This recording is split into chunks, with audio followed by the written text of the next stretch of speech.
নমস্কার, তোমাদের সবাইকে সানা স্মাইল এডুকেশন সেন্টারে স্বাগত জানিয়ে আজকের ক্লাসটি শুরু করছি। আজকে তোমাদের সঙ্গে আলোচনা করব তোমরা যারা ষষ্ঠ শ্রেণীর ফার্স্ট ইউনিট টেস্ট পরীক্ষা দেবে 2025 সালে। তোমাদের জন্য আজকে সমাধান করে দেখাবো ভূগোল বিষয় মডেল নাম্বার 4, অর্থাৎ 4 নম্বর স্কুলের তোমাদের যে সমস্ত ছোট ও বড় প্রশ্নগুলি আছে সমস্ত প্রশ্নের উত্তরের সমাধান করে দেখাবো। তোমাদের ষষ্ঠ শ্রেণীর আগের ভিডিওতে আমরা বাকি যে বিষয়গুলো আছে সমাধান করে দেওয়া আছে, এছাড়া দেওয়া আছে ফার্স্ট ইউনিট টেস্টের সাজেশন। তোমরা যারা এখনো দেখোনি আমাদের প্লেলিস্টে গেলে পেয়ে যাবে। চলো দেরি না করে মূল বিষয়ে যাওয়া যাক। একে আছে সঠিক উত্তরটি বেছে নিয়ে লেখো। এক দিকে আছে সূর্যের সবচেয়ে কাছের গ্রহ হলো, সঠিক উত্তর হবে বুধ, অপশন বি।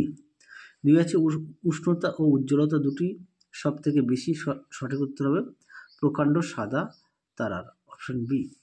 তিনে আছে পৃথিবীর প্রকৃত আকৃতি হলো, সঠিক উত্তর হবে জিওড, অপশন ডি। পরবর্তী প্রশ্ন দেখো 4 দাগের 1519 খ্রিস্টাব্দে যে পর্তুগিজ ভূপর্যটক জাহাজ নিয়ে ভূ পরিক্রমায় বেরিয়েছিলেন তিনি হলেন, সঠিক উত্তর হবে ম্যাগেলান, অপশন সি। 5 দেখো সূর্যাস্তের ঠিক পরের সময়কে বলা হয় গোধূলি, অপশন এ। পরবর্তী দেখো 6 দাগের ভারতের যে দ্রাঘিমার স্থানীয় সময়কে ভারতের প্রমাণ সময় হিসেবে ধরা হয় সেটি হলো, সঠিক উত্তর হবে অপশন এ 82 ডিগ্রি 30 মিনিট পূর্ব। পরবর্তী প্রশ্ন দেখো 2-এর শূন্যস্থান পূরণ করে। এক আছে ভারতের মূল ভূখণ্ডের দক্ষিণতম বিন্দু হলো কন্যাকুমারিকা।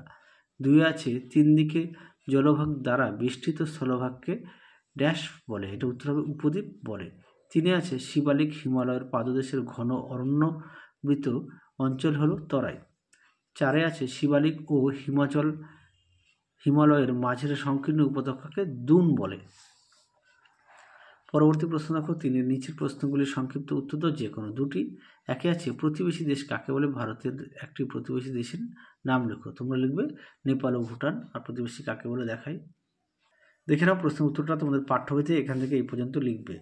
তোমার বাড়ির আশেপাশে যারা থাকে তারা হলো তোমার প্রতিবেশী, তেমনই কোনো দেশের আশেপাশে অবস্থিত দেশগুলোকে ওই দেশের প্রতিবেশী দেশ বলে। তাহলে এখান থেকে এই পর্যন্ত উত্তরটা লিখবে পাঠ্য বইতে পেজ নম্বর 67। পরবর্তী প্রশ্ন দেখো কি আছে। 2 দাগের হিমালয় পার্বত্য অঞ্চলে জনবসতি কম হওয়ার দুটি কারণ লেখো। দেখো উত্তরটি দেখে নাও। প্রশ্নের উত্তরটা তোমরা এখান থেকে লিখবে। হ্যাঁ, এখান থেকে এই পর্যন্ত লিখবে। কি আছে, হিমালয় পার্বত্য অঞ্চলের অসমতল হওয়ার যাতায়াত ব্যবস্থা ভালো নয়, এছাড়া প্রচণ্ড ঠান্ডার জন্য বেঁচে থাকা খুব কষ্টকর, পাথুরে মাটির জন্য চাষবাস ভালো হয় না, ফলে এখানে মানুষের বসবাস তুলনামূলকভাবে কম। তাহলে উত্তরটা এখান থেকে এই পর্যন্ত লিখবে। পাঠ্য বইতে পেজ নম্বর হচ্ছে 72, দেখে নাও। পরবর্তী প্রশ্ন দেখো 3-এর গ্রহের দুটি বৈশিষ্ট্য উল্লেখ করো। দেখো উত্তর দেখে নাও কি আছে। গ্রহের নিজস্ব আলো ও উত্তাপ নেই, নক্ষত্রের আলোয় আলোকিত হয়, তারপর আছে নক্ষত্রের আকর্ষণে নক্ষত্রের চারিদিকে ঘুরে, গ্রহ নক্ষত্রের থেকে অনেক ছোট হয়। তাহলে দেখো মোট 4টি পয়েন্ট দেওয়া আছে। চলো পরবর্তী প্রশ্ন দেখো 4-এর নিচের প্রশ্নগুলির সংক্ষিপ্ত ব্যাখ্যামূলক উত্তর দাও যে কোনো দুটি। এক আছে অক্ষরেখা ও দ্রাঘিমারেখা 3টি পার্থক্য লেখো। দেখো প্রশ্নের উত্তর দেখে নাও। অক্ষরেখা ও দ্রাঘিমারেখার পার্থক্য অবশ্যই বিষয়গুলো উল্লেখ করবে। দেখে নাও।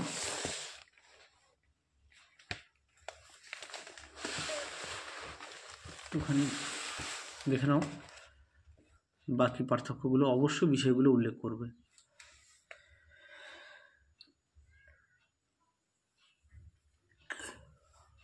পরবর্তী প্রশ্ন দেখো, অক্ষরেখা 3টি বৈশিষ্ট্য উল্লেখ করো। দেখো উত্তর দেখে নাও। অক্ষরেখার বৈশিষ্ট্য 1 নম্বর পয়েন্ট আছে পূর্ব পশ্চিমে বিস্তৃত, 2 আছে আকৃতি, 3 আছে মান, 4 আছে সমান্তরাল অবস্থান, 5 আছে পরিধি, 6 আছে অক্ষাংশ, 7 আছে মধ্যবর্তী দূরত্ব। তোমরা অবশ্যই পয়েন্ট দিয়ে লিখবে, তাহলে দেখবে নাম্বারটা ভালো পাবে।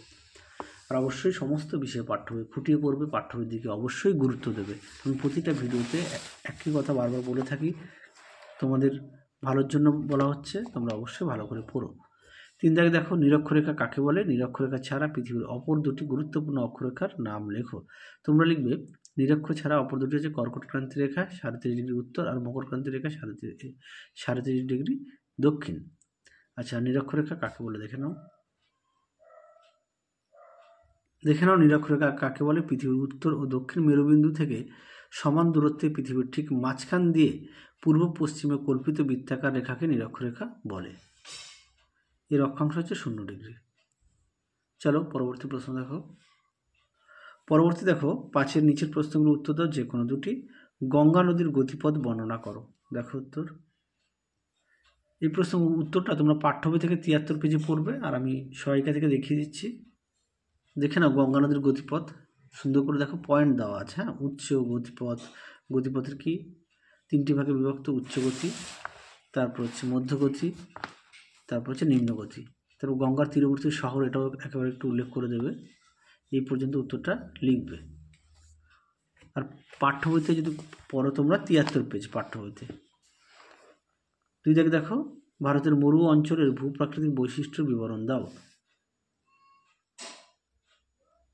তোমরা এই প্রশ্নের উত্তরটা পাঠ্য বই থেকেই পড়বে। হ্যাঁ, দেখো পশ্চিমের মেরু অঞ্চল, পেজ নম্বর হচ্ছে 76। দেখে নাও উত্তরটা এখান থেকে এই পর্যন্ত লিখবে। দেখে নাও পেজ নম্বরটা, দেখে নাও, পাঠ্য বই থেকেই পড়ে নিও। পরবর্তী প্রশ্ন দেখো কি আছে, 3-এর ব্রহ্মপুত্রের গতিপথ বর্ণনা দাও। দেখো উত্তর। দেখে নাও প্রশ্ন উত্তরটি, পয়েন্ট যে দেওয়া আছে, গতিপথে পয়েন্ট দেওয়া আছে, মোহনা উপনদী শহরের অবস্থান। দেখে নাও। তাহলে চলো আজকের মতো এখানেই সমাপ্ত করছি। আবার দেখা হবে খুব শীঘ্রই তোমাদের পরবর্তী ভিডিওতে। তোমরা সবাই সুস্থ থেকো, ভালো থেকো। আজকের মতো টাটা।